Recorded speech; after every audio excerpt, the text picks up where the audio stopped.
Então, o Padre Vítor pediu-me para falar de um tema, conforme ele disse, que se chama Fidelidade a Deus e Ocultismo.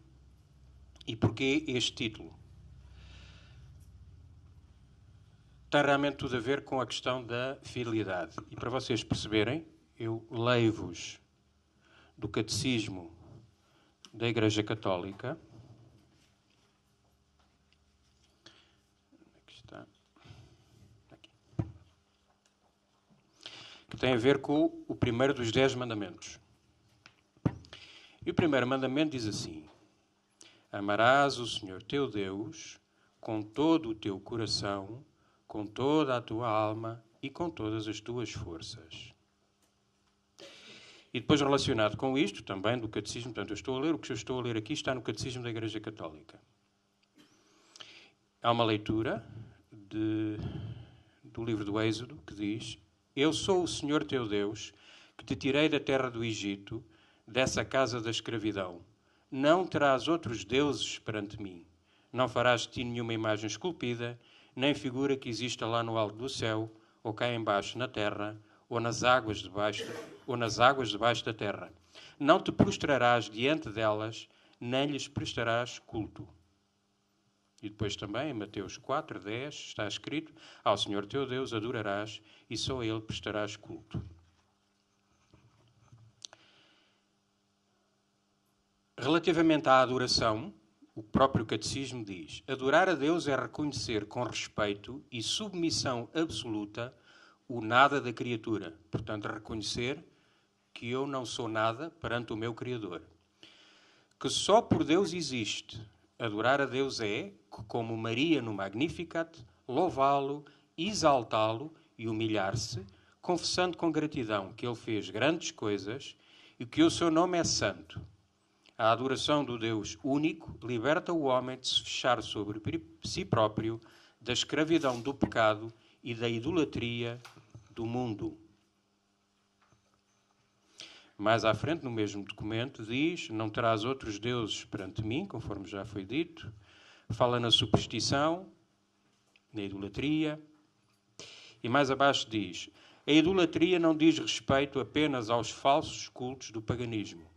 Continua a ser uma tentação constante para a fé. Ela consiste em divinizar, isto é, tornar Deus o que não é Deus. Há idolatria desde o momento em que o homem honra e presta reverência a uma criatura no lugar de Deus.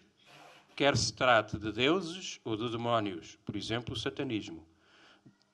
Também quer dizer que o homem pode prestar culto ao poder, ao prazer, à raça, aos antepassados, ao Estado, ao dinheiro, ao poder, etc. Depois é dito: vós não podereis servir a Deus e ao dinheiro, diz Jesus, em Mateus 6:24. Mais à frente diz, eu digo-vos, continuo a ler, do Catecismo da Igreja Católica, relativamente à adivinhação e magia. Deus pode revelar o futuro aos seus profetas e a outros santos, mas a atitude certa do cristão consiste em pôr-se com confiança nas mãos da providência, em tudo quanto se refere ao futuro, e em pôr de parte toda a curiosidade a tal propósito. Todas as formas de adivinhação devem ser rejeitadas. Recurso a Satanás ou aos demónios, evocação dos mortos ou outras práticas supostamente reveladoras do futuro, a consulta de horóscopos, a astrologia, a quiromância, o tarô, por exemplo, a interpretação de presságios, os búzios, como fazem os terreiros, o lançamento de sortes, os fenómenos dos videntes, recurso a médiuns nos centros espíritas. Tudo isso encerra uma vontade de dominar o tempo, a história e, finalmente, os homens. Ao mesmo tempo, é um desejo de conluio, isto é, de fazer um pacto com os poderes ocultos. Todas estas práticas estão em contradição com a honra, o respeito que devemos a Deus e só a Ele. Todas as práticas de magia ou feitiçaria pelas quais se pretende domesticar os poderes ocultos para os pôr ao seu serviço e obter um poder sobrenatural sobre o próximo, ainda que seja para lhe obter a saúde, e aqui eu dou-vos um exemplo. Há muita gente que chama a magia branca, portanto vão ter com alguém para fazer um sortilégio porque eu quero que o meu filho seja curado. E, portanto, as pessoas dizem que eu não estou a fazer mal a ninguém. Mas é magia. É magia. Portanto, eu, em vez de ir ao sacrário, entregar-me nas mãos de Nosso Senhor e pedir a Ele, se for da vontade dEle, porque este é sempre o problema, nós queremos fazer a nossa vontade e o nosso plano, em vez de eu ir ao sacrário e entregar a vida do meu filho e a doença que ele tem e pedir, Senhor, cura-o, se for essa a tua vontade, não. Eu vou a um sítio, alguém vai fazer uma reza, às vezes pago e bem, para resolver o meu problema já. E esse é o problema. Portanto, nós não queremos fazer a vontade de Deus e entregamos-nos a estas práticas. Portanto, há quem chame magia branca, há quem chame magia negra. Magia branca porque é para fazer o bem, magia negra que é para fazer o mal. Mas é tudo magia e é tudo abjeto aos olhos de Deus. E condenável.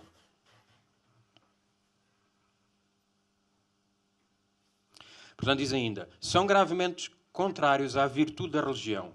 Tais práticas são ainda mais condenáveis quando acompanhadas da intenção de fazer o mal a outrem ou quando recorrem à intervenção dos demónios.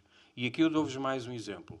Dos casos mais graves que quem trabalha no Ministério de Cura e Libertação, quer os exorcistas, quer os leigos, dos casos mais graves que nós apanhamos, são precisamente pessoas que souberam que alguém mandou fazer feitiçaria contra elas próprias e elas, numa atitude de vingança, recorreram a uma bruxa ou um bruxo para agora, pois tu fizeste um sortilégio contra mim e contra a minha família, agora eu vou mandar fazer uma bruxaria, um sortilégio contra ti. A vingança nunca resulta. Portanto, o exemplo que Nosso Senhor nos deu é que não é o ódio e a vingança que resolvem os problemas do mundo. É o amor, é o perdão. E o que é que acontece? Automaticamente, muitas vezes as pessoas são sujeitas. Há pessoas que perguntam, mas porquê que eu tenho um caso de possessão, ou porque eu tenho determinadas manifestações, ou porquê que eu tenho estes problemas espirituais? Porque muitas pessoas não tentam andar minimamente na graça de Deus. Não vão aos sacramentos, não rezam e não regulam a sua vida, pelo menos pelos 10 mandamentos. Logo, não têm as defesas que o Senhor nos deu para defenderem-se a si próprios, a sua família e a sua casa. Logo, ficam à mercê de quem lhes queira fazer mal.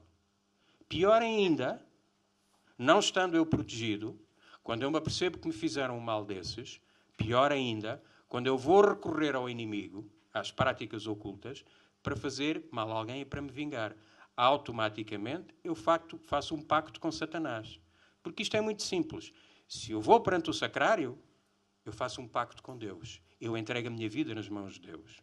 Se eu, por outro lado, vou às práticas ocultas, porque eu estou a pedir ajuda. Não é? Quando eu vou ao banco e peço um empréstimo, eu tenho que pagar juros. Não é? Em vez de eu ir ao banco bom, se eu vou ao banco mau, o juro que eu vou pagar é muito amargo. Porque num sítio eu vou a um banco e eles não me cobram juros. O banco de Deus não cobra juros. Até me dá mais. Mas o outro banco cobra juros e juros muito amargos. O uso de amuletos também é repreensível. O espiritismo implica muitas vezes práticas divinatórias ou mágicas, por isso a Igreja adverte os fiéis para que se acautelem dessas práticas. Não é o Arnaldo que diz, é a Igreja Católica. Eu vou-vos ler algumas passagens da Bíblia que falam nestas coisas. Aqui eu vou-vos dar um exemplo sobre o efeito que o pecado tem no nosso corpo. Isto é do Salmo 38:3, que diz: Senhor, não me repreendas com a tua ira, nem me castigues com a tua indignação. Em mim penetram as tuas setas, caiu sobre mim a tua mão. No meu corpo nada ficou são. Por causa da tua ira, nada há de são nos meus ossos. Por causa do meu pecado. Os meus pecados pesam sobre mim a cabeça, e como um fardo excessivo me oprimem. As minhas chagas são fétidas e purulentas, por causa da minha loucura. Ando cabisbaixo e profundamente abatido, caminho todo o dia na tristeza. As minhas entranhas ardem de febre, nada de são há no meu corpo. Estou fraco e muito alquebrado, e levam-se bem alto os gemidos do meu coração. Depois leio-vos leitura, que é do livro do Deuteronômio, capítulo 18, versículo 9. E esta leitura é tão importante que nós, quando lemos a oração de libertação, é uma das leituras que lá está. E que diz assim: quando entrares na terra que o Senhor teu Deus te há de dar, não imites as abominações daquelas gentes. E, portanto, está-se aqui a falar da terra prometida, que foi prometida por Deus ao povo judeu. Ninguém no teu meio faça passar pelo fogo o seu filho ou a sua filha, porque antigamente os povos pagãos faziam sacrifícios aos seus deuses, queimando e matando os seus filhos. Portanto, é dito: ninguém no teu meio faça passar pelo fogo o seu filho ou a sua filha, ou se dê encantamentos aos augúrios, à adivinhação, à magia, ao feiticismo, ao espiritismo, aos sortilégios, à evocação dos mortos. Porque o Senhor abomina todos os que fazem tais coisas. E eu vou-vos repetir. Uma coisa abominável é que é mais que desgosto, causa afastamento. Se eu abomino uma coisa, eu nem sequer me quero chegar ao pé dela. E o Senhor diz: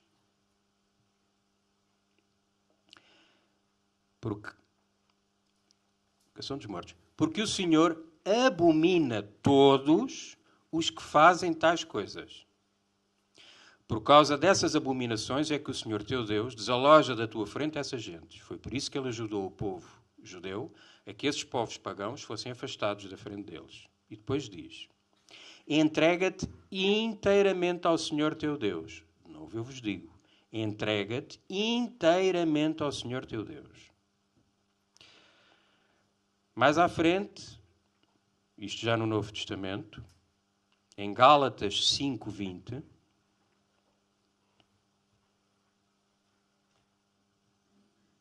o Senhor diz: ora, se sois conduzidos pelo Espírito, não estáis sob o domínio da lei.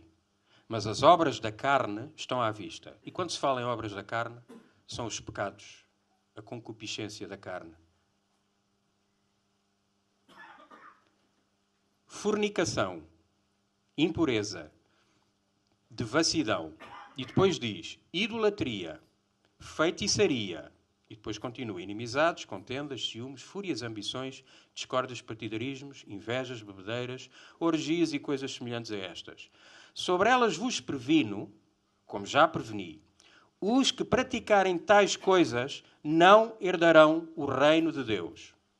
Portanto, eu vou-vos ler outra vez. Nesta passagem, das várias coisas que estão aqui ditas, fala idolatria, feitiçaria. E depois diz: como já vos preveni, os que praticarem tais coisas não herdarão o reino de Deus.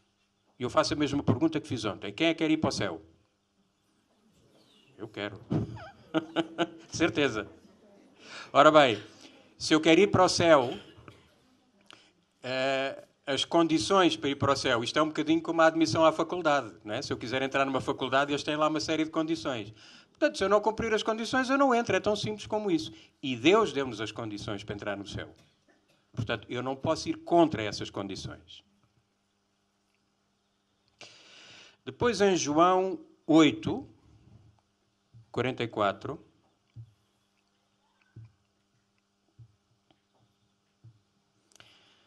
vem uma leitura que nos fala do nosso inimigo e que o define muito bem. E que diz assim: vós, isto portanto estava a falar para alguns que estavam contra a doutrina de Cristo, era-lhes dito: vós tendes por pai o diabo e quereis realizar os desejos do vosso pai. Ele foi assassino desde o princípio e não esteve pela verdade, porque nele não há verdade. Quando fala mentira, fala do que lhe é próprio, porque ele é mentiroso e o pai da mentira. Esta é a definição do diabo. E se, meus queridos amigos e minhas queridas amigas, se há aqui alguém que se tenha a mais tenue dúvida da existência do diabo e do inferno, desenganem-se. Desenganem-se. E eu digo-vos isto na primeira pessoa.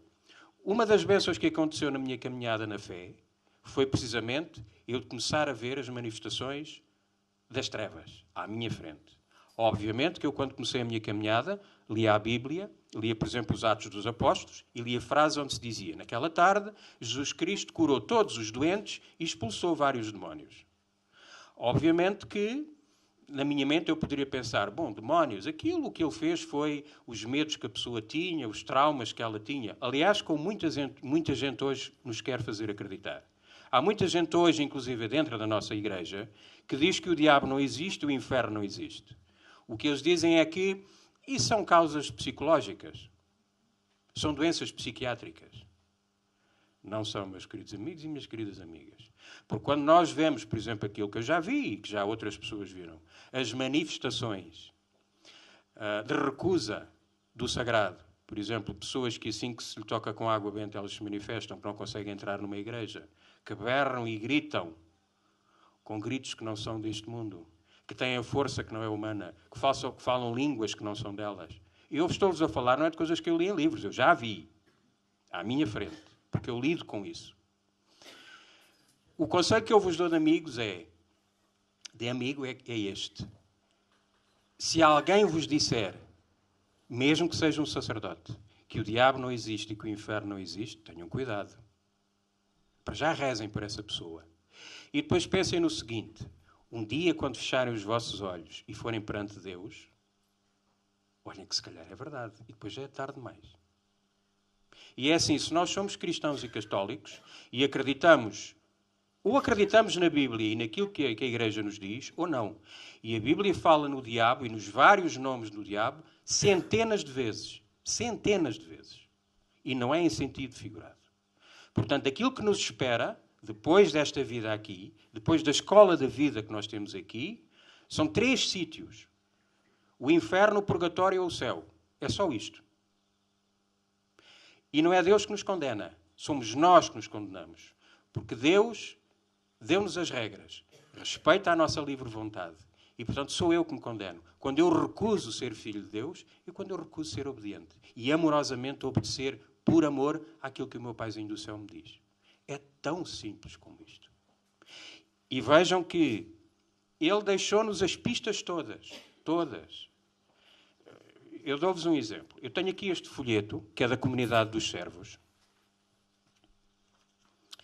E isto é um folheto para a preparação para a confissão. No primeiro mandamento, que diz: amarás ao Senhor teu Deus com todo o teu coração, toda a tua alma e com todas as tuas forças. E depois tem um pequenino texto que me vai ajudar para eu me preparar para a confissão, para eu perceber se eu já fiz alguma destas coisas que atentam contra o primeiro mandamento. E porquê que atentam contra o primeiro mandamento? Aqui vamos ao título desta pregação: fidelidade a Deus e ocultismo. Para aqueles e aquelas que são casados, e mesmo os que são solteiros percebem este conceito, vejam o seguinte. Alguém que é casado. Eu dou-vos o meu exemplo. Eu, Arnaldo, sou casado com a Claudina. E ando na minha carteira com uma fotografia de uma antiga namorada minha. Eu já não falo com ela. Já não lhe telefono. Mas ando com a fotografia dela. Acham bem? Não é. E muitas vezes nós percebemos facilmente a questão de fidelidade no nosso relacionamento humano, mas temos dificuldade em perceber a fidelidade no nosso relacionamento com Deus. Há um ditado que se diz em Portugal que é: de manhã na missa, à tarde na bruxa. Infelizmente é verdade. Infelizmente é assim. Porquê? Porque muita gente quer ter um pé num lado e o pé no outro. Já me disseram, inclusive, não, isto a gente tem que estar bem com os dois lados. Nunca se sabe. Nunca se sabe. É uma questão de fidelidade. Se eu me entrego verdadeiramente, portanto, quem é casado pela igreja, os votos que nós fazemos no nosso casamento, está lá tudo. Portanto, eu entrego-me à minha mulher. Eu prometo ser-lhe fiel até que a morte nos separe. Na saúde e na doença, na tristeza. Em tudo. Com o nosso Deus é a mesma coisa. Portanto, quando eu recorro a uma prática destas, eu digo: ó Senhor, eu amo-te. Senhor, eu amo-te. Eu vou à adoração. Senhor, eu peço-te. Senhor, tu sabes como eu te amo. Sabes como eu te amo a tua mãe. Mas depois, quando a porca torce o rabo e vem um problema grande, a quem é que eu recorro? Lá está. Eu não sou fiel. Eu não sou fiel ao meu Deus. Ao meu Deus que explicitamente disse, não vás a essas práticas. E eu sou infiel e vou. Vou à outra mulher. Portanto, pondo o paralelo com o casamento, em vez de eu manter fiel à minha mulher, no bem e no mal, nas alturas boas e nas menos boas, não. Eu, na altura menos boa, quando eu estou triste, porque isto é exatamente a mesma coisa, vejam. Um homem que é casado, quando tudo corre bem, ele está aos beijinhos e aos abraços à esposa. Quando a coisa a menos bem, ele vai se pôr a entregar nos braços da outra. É ou não é? Então é o que eu estou a fazer. Portanto, a minha mulher, o meu amor, o meu grande amor é Deus. Mas quando a coisa corre menos bem, eu vou me entregar nos braços da outra, da idolatria e do ocultismo. E neste folheto diz assim: duvidei da existência de Deus, acreditei apenas num ser supremo, acreditei firmemente em que tudo o que Deus revelou, ou duvidei voluntariamente de alguma doutrina da Igreja Católica, reneguei ou abandonei a minha fé, pensei ou afirmei que todas as religiões são boas, li, assinei, depois tem mais coisas, folhetos, jornais. Depois diz à frente: frequentei reuniões, cultos ou organizações contrárias à minha fé, como espiritismo, umbanda, quimbanda, jorrei, saravé, batuca, associações ocultas, curandeiros, cartomantes, magia, feiticeiros, benzedeiras, adivinhos. Estou levando comigo, eu já levei orações supersticiosas. Tenho agouros, amuletos, figurinhas. Lidei com despachos, acreditei no horóscopo, usei o horóscopo, fiz curso de controle mental, enfim. Tem muita coisa.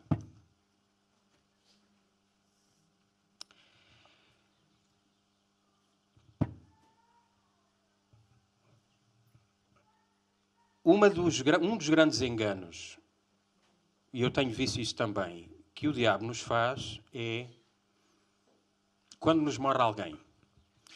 Eu já tenho visto casos destes.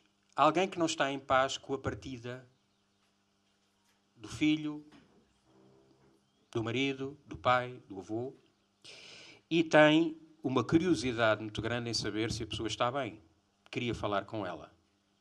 E recorre, por exemplo, a centros espíritas. O que é que se passa no centro espírita? A pessoa que se diz médium e que diz que incorpora, o que lhe acontece não é mais nem menos do que ficar possessa. E, obviamente, se vocês forem à pesca, quem conhece um bocadinho de pesca sabe que se eu mandar para a água o anzol ser uma minhoca, vocês acham que eu vou apanhar algum peixe? O peixe passa ao lado e nem liga. Bom, então eu tenho que pôr lá uma minhoca. O que é que o diabo faz? Põe lá uma minhoca, que é quando o suposto vidente, ou médium, ou o que seja, incorpora, começa a falar, às vezes até com a voz igual, do meu avô, da minha mãe que partiu, a quem seja, e começa a dizer coisas que só eu e ele é que sabíamos. Logo aí, eu começo a engolir a minhoca, porquê? Eu digo, não, quem está a falar é o meu avô. É a voz dele. Ele está a dizer coisas que só nós é que sabíamos. A partir daquele momento, eu já tenho um anzol dentro da minha boca. Porquê? Porque a partir do momento, tudo aquilo que for dito, eu acredito como verdadeiro. Meus queridos amigos e minhas queridas amigas, aquilo que se passa no centro espírita não é nem mais, nem menos do que ouvir o diabo. Porque o diabo não conhece o futuro, mas sabe o passado, conhece-nos muito bem e é extremamente inteligente, muito mais do que qualquer um de nós. E vai, obviamente, dizer-nos aquilo que a gente quer ouvir. Ele sabe, ele conhece. Mas várias famílias que eu conheço em que membros andaram em centros espíritas nunca mais tiveram descanso. Portanto, centros espíritas, o livro do Allan Kardec, tudo isso, quem tiver, faça uma boa fogueira e queime-o.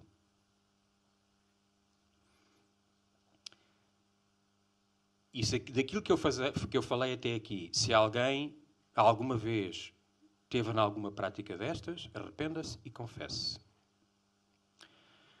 Outra coisa que eu vos pergunto, valerá a pena a cura a qualquer preço? Portanto, imaginem uma situação extrema. Eu tenho um filho que está doente e alguém me diz, vai àquela senhora, ela vai fazer um despacho, uma oração, o que seja, e vejam muitas destas senhoras, a gente entra lá e tem uma imagem da Nossa Senhora, tem crucifixos, tem tudo. Não é? E, portanto, aparentemente aquilo é bom. Há muitas pessoas que dizem, Sr. Arnaldo, mas eu fui lá e tinha lá a imagem de Santo António, tinha a imagem de Nossa Senhora. Essa é a arte do demónio. Lembrem-se do que é que estava dito na Bíblia. Ele é mentiroso e pai da mentira. Obviamente, se ele quer enganar, ele vai se disfarçar. E, portanto, terá uma aparência boa. Eu volto-vos a perguntar, valerá a pena a cura a qualquer preço? Eu acho que ontem já disse isto. Mais vale eu entrar coxo, estropiado, cego no céu, do que entrar lá cheio de saúde. Mais vale. E o problema é que nós muitas vezes não temos a noção que o mais importante na nossa vida não é o corpo. Obviamente, eu sou avô. Portanto, obviamente que eu compreendo a dor de um pai e de uma mãe quando vem um filho ou uma filha doentes. Obviamente que eu entendo isso. Mas por cima disso deve estar a salvação da alma do meu filho e da minha filha. E por nada deste mundo eu vou colocar em xeque a salvação da alma do meu filho ou da minha filha. Eu não posso. Mas, Sr. Ronaldo, eu estava aflito, eu já não sabia o que é que havia de fazer. Entrega-te a Deus. Entrega-te a Deus. Então, e se Deus não quiser que o meu filho fique já curado? Aceita. Aceita. Porque te garanto que Deus ama mais, muito mais do que tu, o teu filho. E Ele quererá sempre o seu bem. Muitas vezes, quantas doenças não acontecem na nossa vida precisamente para nos chamarem a Deus? Quantas? Quantos casos eu tenho visto que aparentemente são uma desgraça, mas acabam por ser uma bênção. Porquê? Porque o sofrimento faz com que essa pessoa seja humilde. Com que essa pessoa se lembre que Deus existe, que se aproxime dele, que a família se reúna à volta dele. Eu já vi casos desses. Uma criança com cancro. A pessoa pode perguntar assim, mas que mal é que pode ter feito uma criança para merecer ter um cancro e sofrer assim? Esse é o nosso pensamento humano. Deus diz-nos, os meus caminhos são muito mais altos que os vossos. Vocês não podem entender. Nós não temos a capacidade de entender o plano de Deus. Muitas vezes, através daquele sofrimento, aquela alma é chamada para o céu cedo, aquela família fica com um santo no céu, e aquela família, através daquele sofrimento, aproximou-se de Deus e almas foram salvas. Não nos compete a nós julgar os caminhos de Deus. Nunca. Só temos que os aceitar. Obviamente pedir. Ele diz-nos, pedi e ser-vos-á dado. Batei e abrir-vos-á. Obviamente. Mas sempre, sempre subjugando a nossa vontade, o nosso querer, à vontade de Deus. Porque Ele quer sempre o nosso bem. Eu já falei um bocadinho da parte oculta. Penso que para já é o suficiente para vocês perceberem os riscos que aqui estão envolvidos. Obviamente que quem se mete nisto muitas vezes acaba depois por padecer horrivelmente durante muitos anos, porque precisamente abriram a porta ao demónio e depois têm que sofrer exorcismos.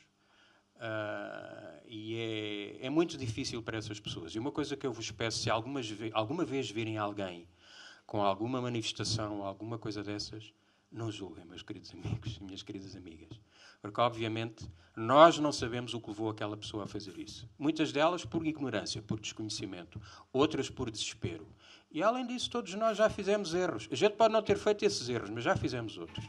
Portanto, o facto da pessoa ter um determinado problema não faz dela má pessoa. Não faz. Não é?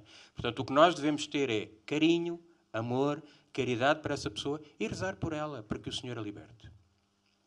Agora eu vou-vos falar, porque também tem a ver com a fidelidade a Deus e também tem a ver, em certa parte, com o ocultismo, de uma coisa que se chama a Nova Era e de terapias alternativas. Cerca dos anos 60, 70, começou a haver uma moda na Europa de as pessoas começarem a ter práticas, quer de espiritualidades alternativas, portanto, fora do cristianismo e da Igreja Católica, quer de terapias alternativas. Das mais conhecidas, muitos de vocês conhecem, o Reiki, o Yoga, a acupuntura, a homeopatia, enfim, estas são algumas das mais conhecidas. E isto apareceu porquê? Apareceu, sobretudo, numa parte intelectual que estava em confronto direto com a fé cristã, porque é gente que não aceita a fé cristã, não aceita a cruz. Porque, obviamente, se eu vos falar numa religião que diz ser feliz, conhece-te a ti próprio, tu tens direito a ser feliz. Não existe pecado, isso é tudo relativo. Obviamente que isto chama muito mais do que eu vos disser. Pega na tua cruz todos os dias e segue-me. Não é? Quer dizer, uma tem açúcar. É? Diz, não, ser feliz à tua maneira. A outra diz-me, não, tens aqui uns mandamentos que Deus te deu e com isto ganharás o céu. Outra diz, não, se tu evoluires espiritualmente podes vir a ser Deus. O que te interessa é o conhecimento. E baseado nisto, baseado sobretudo em duas grandes religiões, no hinduísmo e no budismo, muitas pessoas começaram a trazer isto para a Europa. E, curiosamente, muitas das pessoas que se dizem cristãs, católicas, começaram a ir a estas práticas. Porquê? Porque qual é o mal? Então eles dizem que aquilo é bom, que é para relaxar, para meditar. Não tem problema nenhum. É que eu volto a falar na questão da fidelidade. Todas estas práticas, o reiki, o yoga, a acupuntura, a homeopatia, a meditação transcendental, tudo isso, são baseadas num conceito que se chama vitalismo e que diz o seguinte: Deus, não existe Deus Pai como um ser. Deus não é Pai, Deus não é Filho. Deus é uma energia que existe pelo cosmos, que está em todas as coisas, inclusive em nós. Para eles, Deus é isso. E que todas as nossas doenças são fruto de desequilíbrios de energia no nosso corpo. As meditações que fazem não são meditações, por exemplo, quando eu estou a meditar o terço, os mistérios do terço, em que eu me ponho em comunhão com o meu Deus, Deus Pai, Deus Filho e Deus Espírito Santo. Não. As meditações levam-me a que eu me conheça a mim próprio, a que eu tenha uma elevação de espírito, mas é uma coisa que eu esteja em comunhão com o cosmos, com a natureza. Isto vai em confronto direto com a fé cristã. A fé cristã. E eu dou-vos um exemplo para que vocês percebam, por exemplo, o que é o budismo. Se calhar vocês já viram muitas vezes na televisão os monges budistas. Não é? Ouviram as imagens dos Budas. Há muita gente que diz, ele é assim gordinho, fofinho, tem aquela cara a rir. Portanto, qual é o mal que há no budismo? Eu dou-vos alguns exemplos.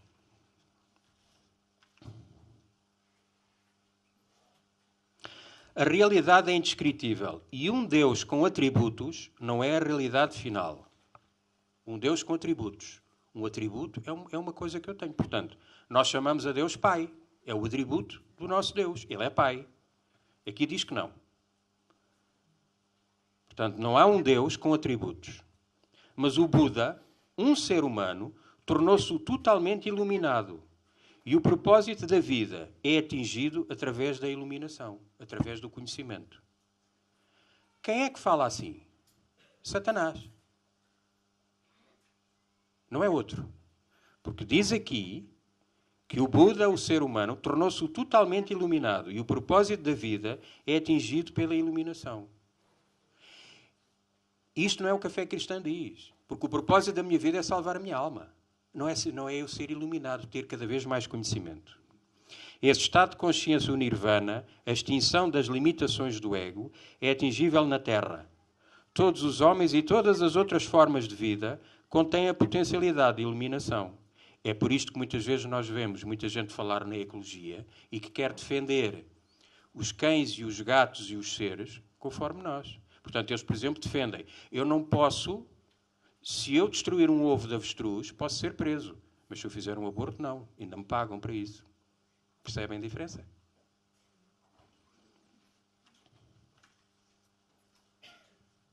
Eu vou-vos dar alguns nomes de algumas terapias alternativas e vou-vos explicando. A acupressão, a acupuntura. Porquê que a acupuntura não deve ser feita? Porque a acupuntura é baseada, precisamente no vitalismo, diz que o nosso corpo tem uma série de pontos que eles dizem de energia, os chakras e os meridianos, e que eu, ao introduzir as agulhas, vou reequilibrar as energias nesses pontos. É mentira. É mentira. Portanto, os pontos, os chakras e os meridianos não têm nada a ver com o nosso sistema central nervoso. Eles têm uns atlas, conforme nós temos os nossos atlas médicos, eles têm uns atlas onde está lá escrito os meridianos e os chakras com os pontos que eles dizem que têm energia. Mas, eu uma vez estava a dar um ensinamento lá em cima em Lamego sobre isto e no fim veio ter comigo uma senhora, que era enfermeira, e que dizia que fora da enfermagem fazia acupuntura às pessoas. E que ela, pelo ensinamento que tinha ouvido, já tinha percebido que não podia continuar a fazer acupuntura. E eu disse-lhe, olha, mas prepare-se, porque eventualmente haverá gente que lhe vai dizer que isso não tem problema, portanto, que tem a ver com a parte do sistema nervoso. E ela disse-me assim, não. Todo o sistema da acupuntura é baseado em energia. Ora, a nossa fé não se baseia em energias. E a fé o que nos diz é, a própria Bíblia diz, recorre aos médicos. Portanto, aquilo que a ciência prova, os medicamentos, certo, é para isso que o Nosso Senhor nos deu, não as energias. Todas estas práticas energéticas estão em confronto direto com a fé cristã. Porque, volto-vos a dizer, são baseadas num conceito de Deus que não é o nosso. A acuterapia, Aikido. O Aikido pertence às artes marciais. E alguns podem perguntar, qual é o mal, por exemplo, de eu fazer o judo? Ou fazer karaté? É o mesmo problema do yoga. Por trás tem uma espiritualidade oriental que entra em confronto direto com a fé cristã. Alquimia, análise da áurea, aromaterapia, astrologia, ayurveda, biorritmo, budismo, cura dos chakras, cura energética, cura espiritual, cura por cristais. Quantas pessoas eu tenho visto com um cristal pendurado ao peito, mas não têm um crucifixo? É aquele cristal é que me vai proteger e trazer boa sorte. Ou com um trevo de 4 folhas, ou com um mocho. Cura dos chakras, cura energética, cura espiritual, cura prânica, eletroacupuntura, florais de Bach. Muitas vezes nas ervanárias e nessas lojas vê-se uns fresquinhos assim, que se chamam florais de Bach. E então o que eles dizem é que com aquele cheirinho, com os vários cheirinhos, eu vou sentir-me bem, ou vou curar as dores nas costas, ou o que seja. Yoga. O yoga é das práticas que estão mais difundidas e é das práticas que normalmente as pessoas têm mais dificuldade em perceber porque é que não se deve fazer yoga. E há muitas pessoas que dizem que eu faço yoga por ginástica. Porque há muitos sítios onde eles dizem que eu faço aquelas posições para alongamentos e o que seja. Eu dou-vos um exemplo. Se eu fizer isto, o que é? Eu estou a fazer ginástica. Será? Quem começou a fazer o sinal da cruz, porquê que fazia o sinal da cruz? O que é que isto representa? E tem poder. Bom, então quem inventou as posições do yoga, fê-lo por acaso?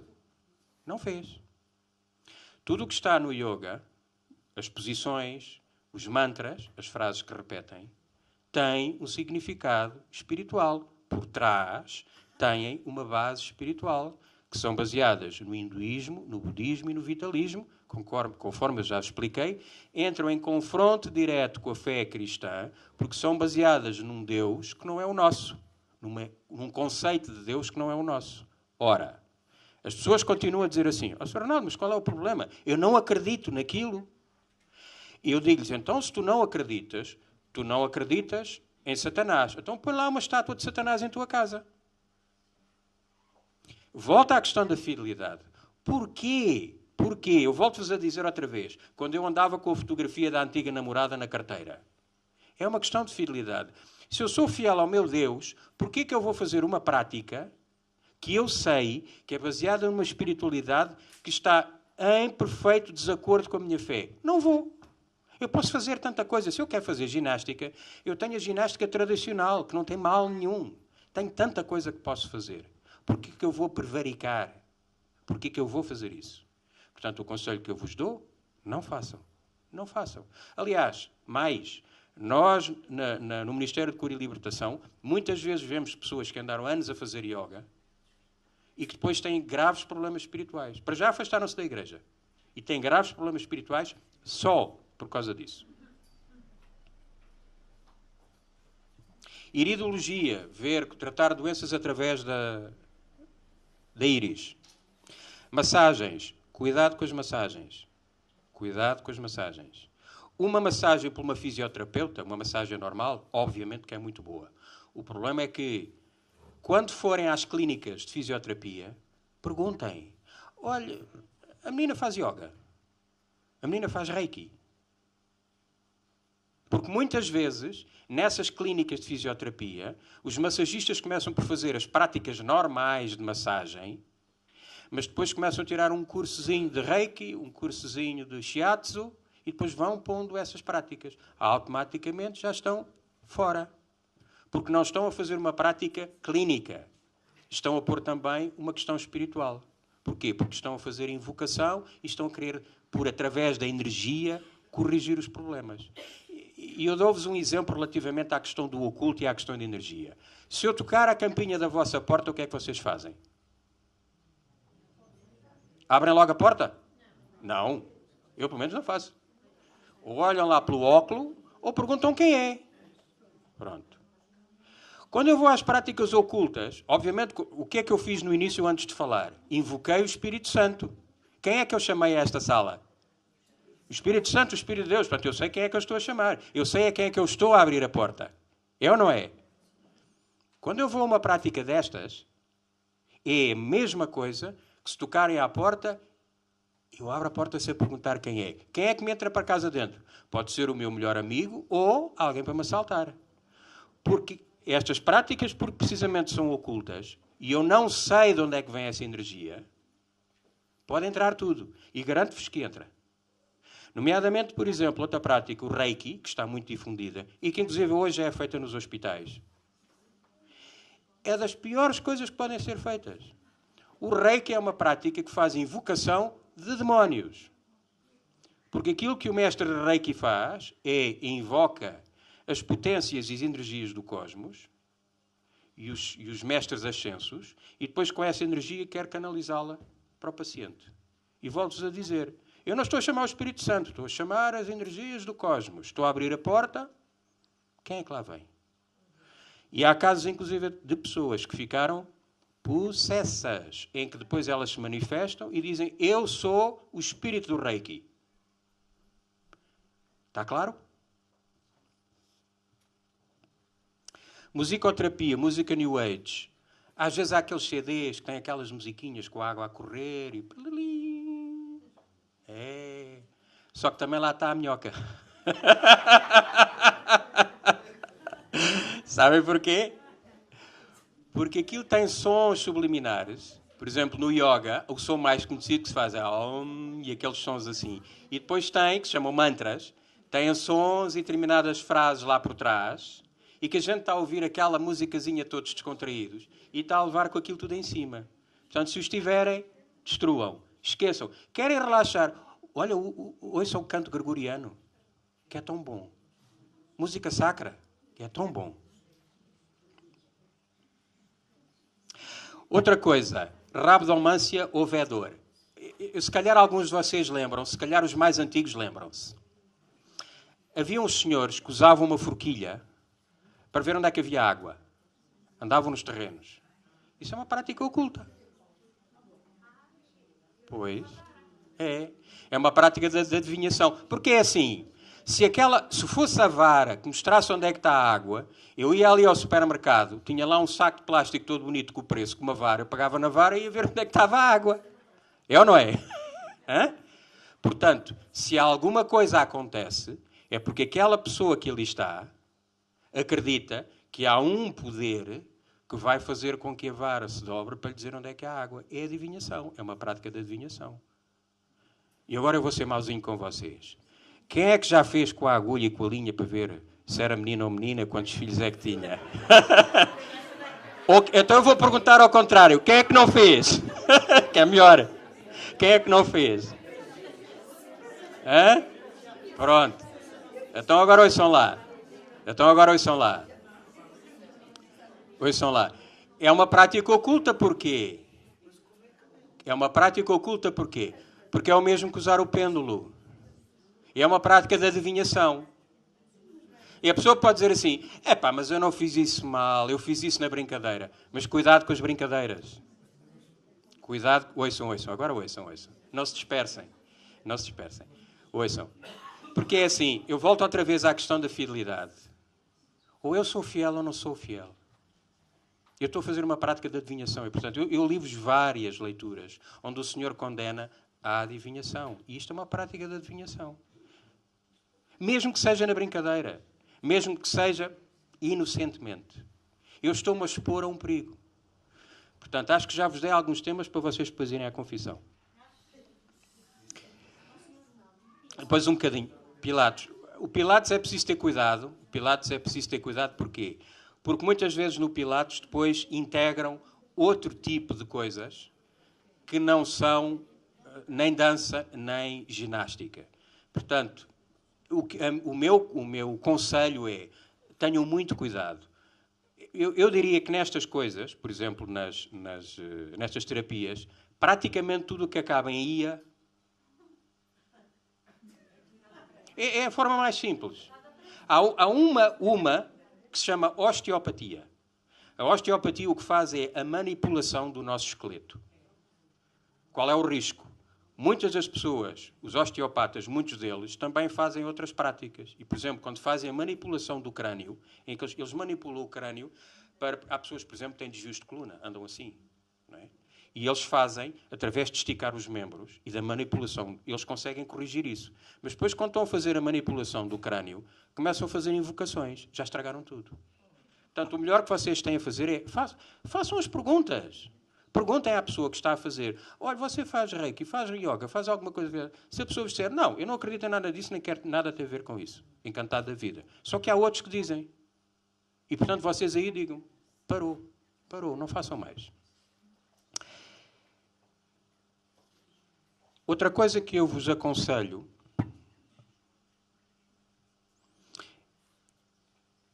mas antes de eu fazer o conselho, conto-vos uma história para vocês perceberem bem isto.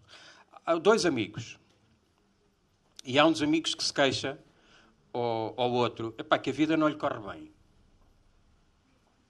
e que ele gostava de saber um bocadinho o que é que está para a frente, como é que a vida dele vai correr. E o amigo diz-lhe, eu tenho a pessoa certa.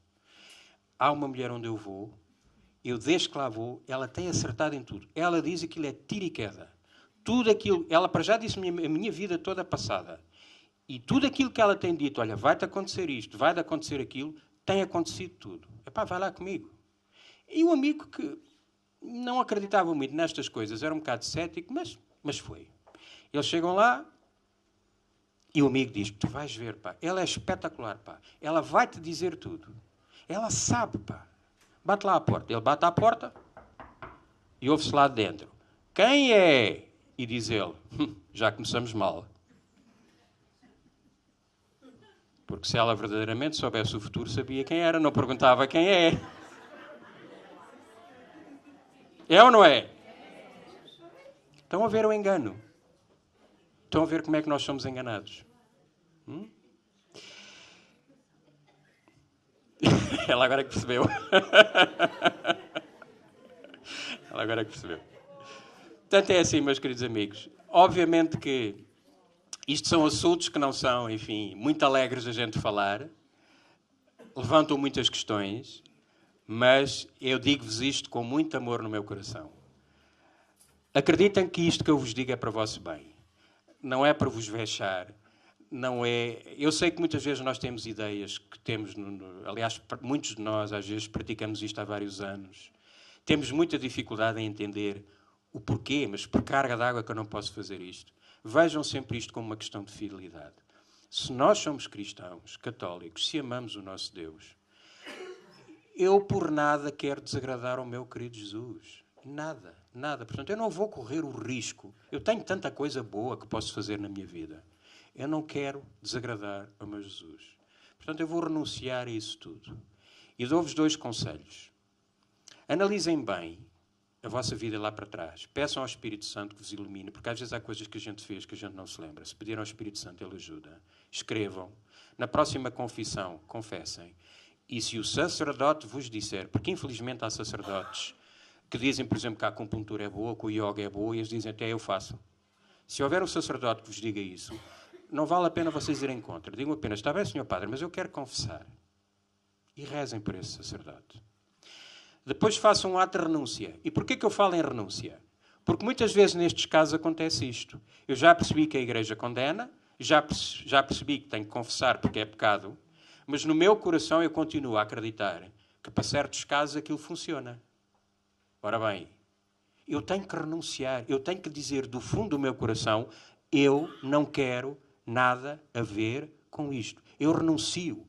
Eu tiro isto completamente da minha vida. Perante ti, Senhor, eu renuncio a todas as práticas, a todos os sítios onde eu fui. Eu não quero ajuda do oculto. Depois digo-vos para fazerem uma limpeza em casa. E aqui as senhoras começam a olhar de lado para mim e dizer assim, então, mas você está a dizer que eu tenho a casa suja? A limpeza que eu me refiro é Budas. Ah, mas ele é tão fofinho. E foi-me oferecido pela minha tia.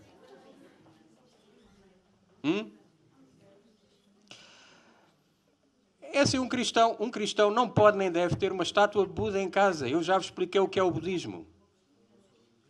O budismo acredita na reencarnação. Nós não reencarnamos. A Bíblia diz, há uma vida e uma morte. Obviamente que há a vida eterna, mas aqui só há uma vida. Então eu vou ter uma estátua de uma religião em minha casa que afirma um conceito que é exatamente contrário à minha religião. Não vou. Eu tenho lá uma imagem da Nossa Senhora, tenho a imagem dos santos. Por carga d'água é que eu vou ter um Buda em casa? Livros do ocultismo. Eu dou-vos um exemplo. Às vezes a gente vai às bombas de gasolina e está lá umas revistazinhas destas. É bom, não é? Tem orações e anjos.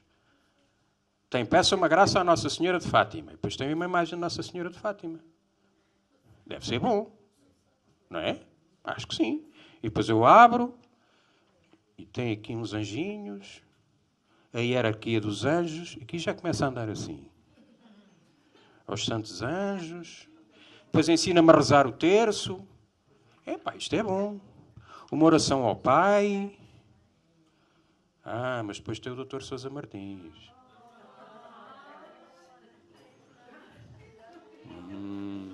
Que é mau, muito mau. Pois é. Depois tem aqui a imagem de Santa Teresinha. E depois tem aqui e dali magia autêntica. Ou então o vidente Reguengos.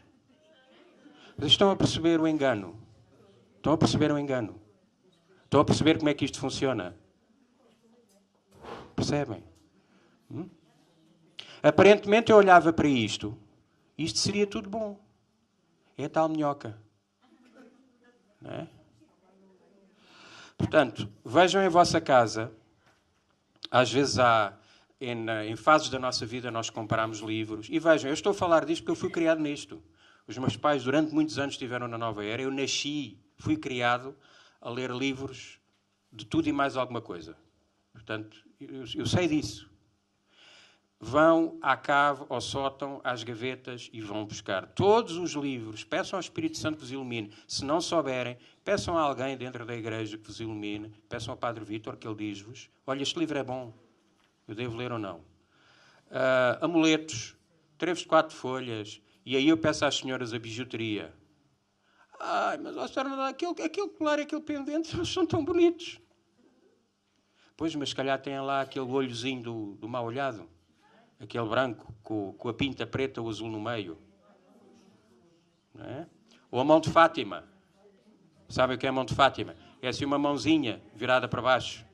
Não é? As ourivesarias estão cheias disso. E a gente diz, se é a mão de Fátima é porque é bom. Só que aquela Fátima não é Nossa Senhora de Fátima. Aquilo é um símbolo oculto e tem a ver com os muçulmanos. O trevo de 4 folhas. A ferradura. O símbolo do infinito. As figas. Os sapos. É? Tudo isso. Portanto, se querem usar uma coisa ao peito, usem uma cruz. Usem uma cruz. Portanto, limpem a vossa casa de tudo isso. E é assim, e não deitem para o lixo, destruam. Destruam. Se for metal, mandem fundir e dêem o dinheiro aos pobres. Mas não usem, meus queridos amigos, porque é assim, também por uma questão de fidelidade, eu, no meu corpo, nas minhas ações, eu devo dar testemunho de quem eu sou. Eu dou-vos um exemplo.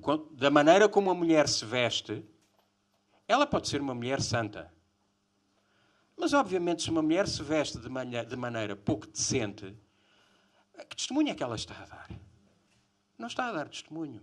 Ora bem, aquilo que eu uso no meu corpo, não é? Os brincos. Eu às vezes, parte-se-me o coração nos retiros, ver senhoras que vão aos retiros.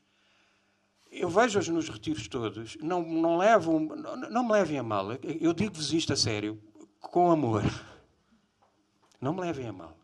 Mas eu às vezes vejo senhoras com berloques, com pedras escuras, com colares enormes, com coisas, com tudo e mais alguma coisa, com pulseiras, e não têm uma cruz. Uma cruz. Não têm um pequenino testemunho a dizer: eu acredito em Cristo, eu sou de Cristo. Obviamente que não é esta cruz que faz de mim cristão. O que faz de mim cristão são as minhas ações, são o testemunho que eu dou. Mas isto também ajuda. Pelo menos isto diz aos outros. Pode até dizer assim: você anda com uma cruz ao peito porquê? Olha, porque Jesus me resgatou, porque eu era um homem desgraçado e fez de mim um homem novo. Salvou-me de um grande vício. Portanto, eu hoje dou testemunho dele. Também que nós saibamos dar esse pequeno testemunho. Junto da nossa família, no sítio onde trabalhamos. Mesmo às vezes digo: agora deste em beato. Dei. E nunca fui tão feliz. Queres saber como é que é? Tenham esta coragem. Tenham esta coragem. Isso também é morrer por Cristo. Quando nos atingem, quando nos criticam, isso também é morrer por Cristo. Está bem? E dou-vos um exemplo. Se nós temos a religião verdadeira, a única religião verdadeira que há ao cimo da terra, ouçam bem, a única religião que existe ao cimo da terra, a única verdadeira, é a fé cristã católica. É a única. E quem vos disser, inclusive, que as outras religiões católicas, as outras ditas religiões católicas, também são boas, desenganem-se. A única religião que existe sobre a terra, a única verdadeira, é a religião católica, apostólica romana. Porquê? Porque foi fundada por Cristo sobre os seus apóstolos. É a única que existe. Não há outra. E isto é um bocadinho... Quem é que gosta de arroz doce? Eu acho que toda a gente gosta de arroz doce. Vocês iam... E quem é que gosta de comida chinesa? Eu gosto, mas eu gosto de comida chinesa. Então e vocês acham que iam ao restaurante chinês para comer arroz doce? Quem é que faz bom arroz doce? A minha avó. A minha avó é que faz bom arroz doce. Quem é que sabe fazer arroz doce? São os portugueses. É ou não é? Se vocês quiserem comprar um galo de Barcelos, onde é que vão comprar um galo de Barcelos? A Barcelos. Vão comprar um galo de Barcelos à loja do chinês? Não, porque é imitação. É exatamente a mesma coisa. Nós temos a religião verdadeira, a única, a do Deus que morreu por nós, o nosso Salvador, o Emmanuel, o Deus connosco. Porquê que nós entregamos a outras religiões falsas? Porquê que eu vou comer arroz doce no outro lado, quando eu tenho o verdadeiro à minha frente? Quando eu posso ter o galo de Barcelos genuíno, feito em Barcelos, eu vou comprar ali uma imitação. Percebem, meus queridos amigos? Nós temos perante nós... E vejam, vocês vivem em Portugal. Nós temos uma graça imensa. Ainda podemos professar a nossa fé. Temos o altar do mundo. Temos Nossa Senhora. Nós temos tudo. Temos os instrumentos todos para nos salvarmos, para nos santificarmos, para salvar a nossa família, para salvar o nosso país. O Senhor deu-nos tudo. Tudo. Temos tudo na mão. Então, não vamos ao lado. Não vamos àquilo que não presta. É a mesma coisa que eu ter comida boa em casa e vou tirar comida ao caixote do lixo. É exatamente a mesma coisa. Sejamos fiéis. Está bem? Pensem nisto tudo que eu vos disse. É sempre uma questão de fidelidade. É sempre uma questão de fidelidade. Eu peço ao Senhor que ilumine os vossos corações, as vossas vidas, que vos dê a força para renunciarem a todas estas práticas, para verdadeiramente limparem as vossas casas, os vossos carros, os vossos locais de trabalho, para darem testemunho perante as vossas famílias. O testemunho que deem com amor e paciência. Notem, muitas vezes as pessoas não aceitam aquilo que lhes é dito. Mas lembrem-se, quando a gente planta uma semente, ela não nasce logo. Digam com amor e caridade. Às vezes a pessoa diz assim, reage mal. Mas às vezes aquilo fica lá a trabalhar no coração. E quantas vezes a pessoa depois, mais tarde, reconhece e vem ter connosco e diz, olha, tu outro dia falaste-me lá nessa coisa, explica-me lá como é que isso é. Não é? Mas eu não posso dar cozida à portuguesa a um bebê. Não posso. Tenho que dar comida de bebê primeiro. Portanto, muitas vezes nós temos connosco pessoas da nossa família, amigos, que não têm fé, que não acolhem. Deem-lhes em pequeninas doses. O melhor testemunho que vocês podem dar da vossa fé é o vosso amor. Conheçam-nos. Ouçam-nos. Aproximem-se deles. Mesmo que eles andem no pecado. Mesmo que eles não acreditem. Mesmo que eles vos critiquem. Se vocês lhes derem amor, se derem o testemunho de fé, dizer, eu sou feliz. Cristo fez-me feliz. Mesmo que eles não entendam. Mas deem-lhes este pequenino testemunho. Queiram saber da vida deles. Acompanhem-nos. Digam, olha, eu vou à missa, queres ir comigo? Mesmo que eles digam 10 vezes, se calhar a 12ª vez, eles até vão. Sejam caridosos, amorosos. Deem testemunho de Cristo. Salvem a vossa alma e salvem almas. E salvem Portugal e o mundo. Amém? Amém. Seja louvado nosso Senhor Jesus Cristo. E sempre seja louvado Maria Santíssima.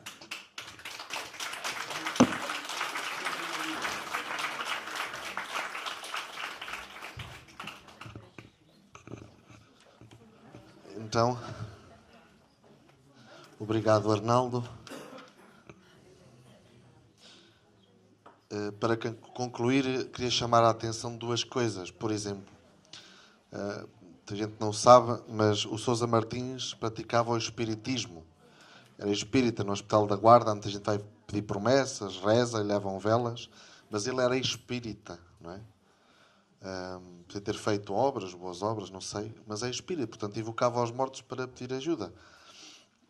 É um engano, não é? É um engano e é uma coisa que no nosso distrito está muito implantado. Outra coisa importante, acontece que na Fátima TV, pelas 5h30, 6 da tarde, porventura encontrais um senhor, eu acho que aquilo é nos Valinhos, sentado em posição de lótus, com cristais, com símbolos ocultos. Escutem-me, confirmam, não é? E então, o que acontece? Ele invoca, diz que somos como uma árvore, temos as raízes como as árvores, invoca, faz invocações, diz onde lhe dói, ponha a sua mão. Isto é reiki, não é? E há muitas posições do yoga, não é? Chegamos ao modernismo, tudo é bom, não é? Estamos a caminhar para uma vida religiosa em que pegamos um bocadinho de cada um e fazemos aqui uma salada e é tudo bom. Não é assim. Não, podem ver para confirmarem se aquilo que eu digo é verdade ou não. É uma prática oculta na Fátima TV. Portanto, muito cuidado hoje. Pronto, muito, muito, muito cuidado. Uma vez uma senhora, eu estava a chegar a casa e ela disse, padre, veja isto. E fiquei admirado. Não vai haver perguntas, já são 4h30, está bem? Então, sim, portanto, muito, muito, muito cuidado. Vamos então terminar.